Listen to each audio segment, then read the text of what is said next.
Welcome to HR Vani. Today we are going to discuss about emerging HR concepts. First one is benchmarking.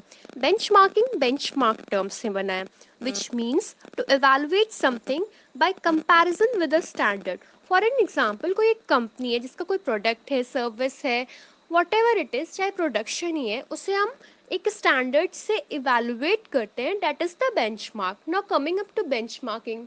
Suppose एक छोटी सी organisation है.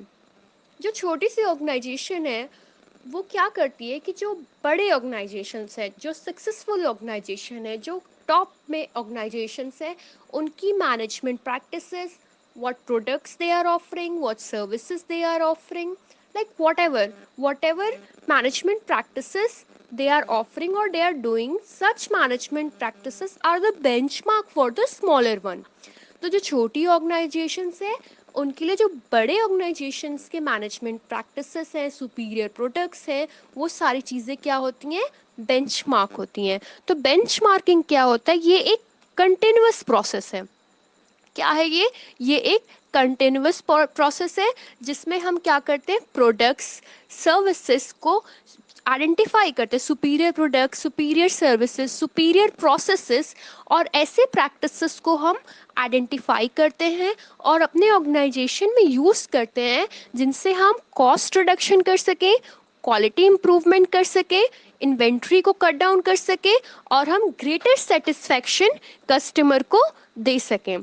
तो benchmarking क्या है? ये कंटिन्यूअस प्रोसेस है. 3 डायमेंशंस पे फोकस्ड होती है: quality, time, cost. Quality improvement पे, टाइम रिडक्शन पे, कि कितने कम समय में हम अपने प्रोडक्ट को बना सकते हैं, और कितने हम कॉस्ट रिडक्शन पे थर्ड पॉइंट है. तो बेसिकली मैनेजमेंट क्या करती है कि सब इंडस्ट्री में सबसे जो बेस्ट फर्म्स हैं, लाइक हम जो प्रोडक्ट ऑफर कर रहे हैं या हम जो सर्विसेज ऑफर कर रहे हैं या हम जो प्रोसेस में यूज़ कर रहे हैं अपने प्रोडक्ट को डेवलप करने के लिए, सेम उसी प्रोसेस या सेम वही प्रोडक्ट या सेम वही सर्विस ऑफर करने वाली फर्म से, बेस्ट फर्म से हम कंपेयर करते हैं कि why they are performing well. जब रीज़न हमें पता चल जाता है तो हम उसके बाद अपनी ऑर्गेनाइजेशन को इम्प्रूव करने की कोशिश करते हैं. So now coming up to types of benchmarking. There are 2 types of benchmarking: internal benchmarking and external benchmarking. Internal. Internal word से ही हमें समझ में आ रहा है ऑर्गेनाइजेशन के अंदर. इंटरनल. ओके, सो इसमें क्या होता है कि जब भी हम कंपैरिजन या मेजरमेंट ऑर्गेनाइजेशन के अंदर किसी भी टीम मेंबर्स के बीच में, ग्रुप्स के बीच में, इंडिविजुअल्स के बीच में करते हैं तो उससे हम उस बेंचमार्किंग को क्या कहते हैं? Internal benchmarking. जब भी ऑर्गेनाइजेशंस के की ऑपरेशंस का हम मेजरमेंट या कंपैरिजन करते हैं, ठीक है, टीम मेंबर्स के बीच में या ग्रुप्स के बीच में या इंडिविजुअल्स के बीच में, that is termed as internal benchmarking. While external benchmarking क्या होता है? ऑर्गेनाइजेशन के आउटसाइड, जब हम कॉम्पिटिटर के फर्म या कॉम्पिटिटर के बिजनेस से अपने की ऑपरेशंस, लाइक अपने प्रोडक्ट, सर्विसेज, प्रोसेसेस का कंपैरिजन करते हैं, that is termed as external benchmarking. So हमने बेंचमार्किंग में सीखा क्या? कि बेंचमार्किंग एक कंटिन्यूअस प्रोसेस है.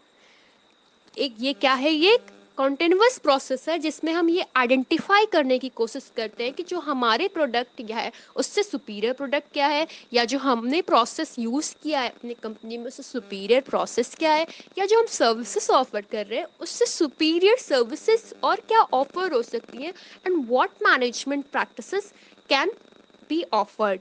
इन सारी चीज़ों को हम अडेप्ट करते हैं अपने ऑर्गेनाइजेशन में ताकि हम कॉस्ट रिडक्शन कर सकें, क्वालिटी इम्प्रूवमेंट कर सकें और कस्टमर को ग्रेटर सेटिस्फैक्शन दे सकें.